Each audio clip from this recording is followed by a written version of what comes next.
Russia, which should be aware of what it represents, continues to develop the most decisive measures to combat russophobia. And while hysterically complaining about universal russophobia, about the contempt of the civilized world for Russia, none of these loudmouths have ever tried to understand this degree, the persistent centuries-old animosity of humanity towards this country.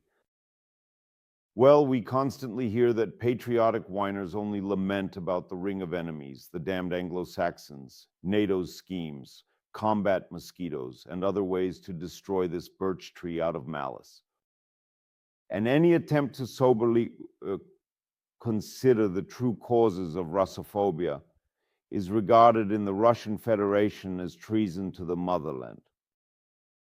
The simple thought that perhaps those countries that have such an attitude towards Russia might have reasons for this is not allowed. And the reasons are substantial. And ideally, Russia should be grabbing its head and treating itself for this mental leprosy, which has defined its internal and external policy for centuries. However, in general, it is all already at the stage where healing is unlikely. And the war in Ukraine has proven that Russianness is practically incurable, and like anthrax, it can persist and maintain its virulence and deadliness.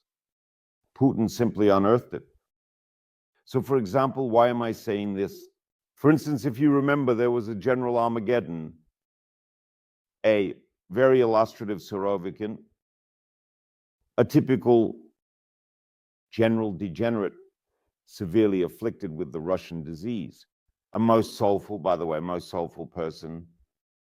He can't even shed a tear over a glass of red, dance with the trenchhawks from the beach, and by heart recites Pushkin, loves Gzhel little samovars, and the general has, as the foundation of his consciousness, a 100% certainty in Russia's right to commit genocide, occupy, and plunder. And if they are hindered from doing this, to strike with nuclear weapons. The New York Times published,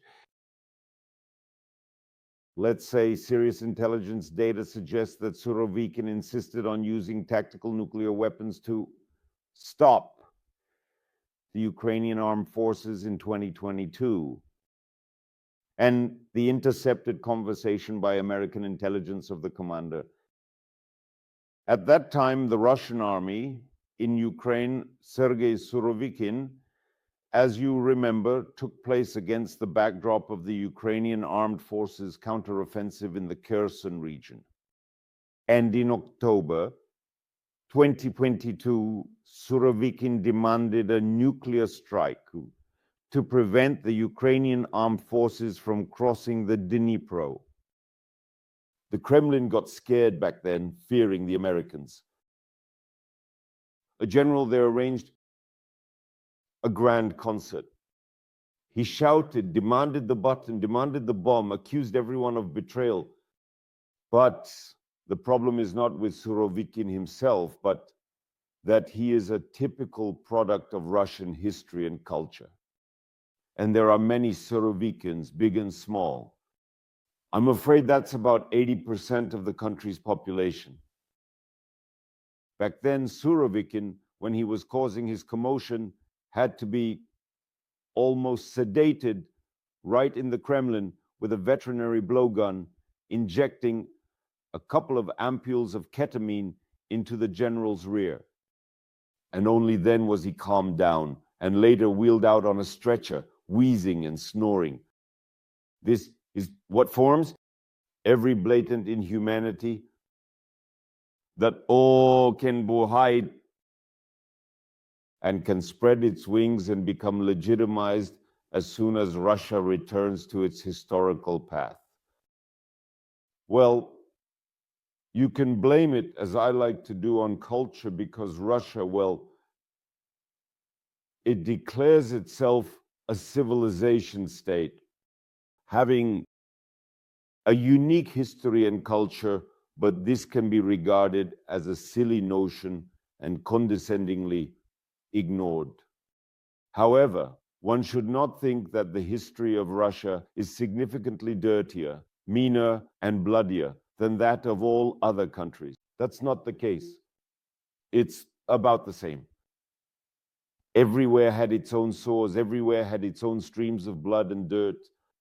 But here in Europe, no one carries around sticks, faces, Savonarolas, Torquemadas, or the fires of the Inquisition and shouts.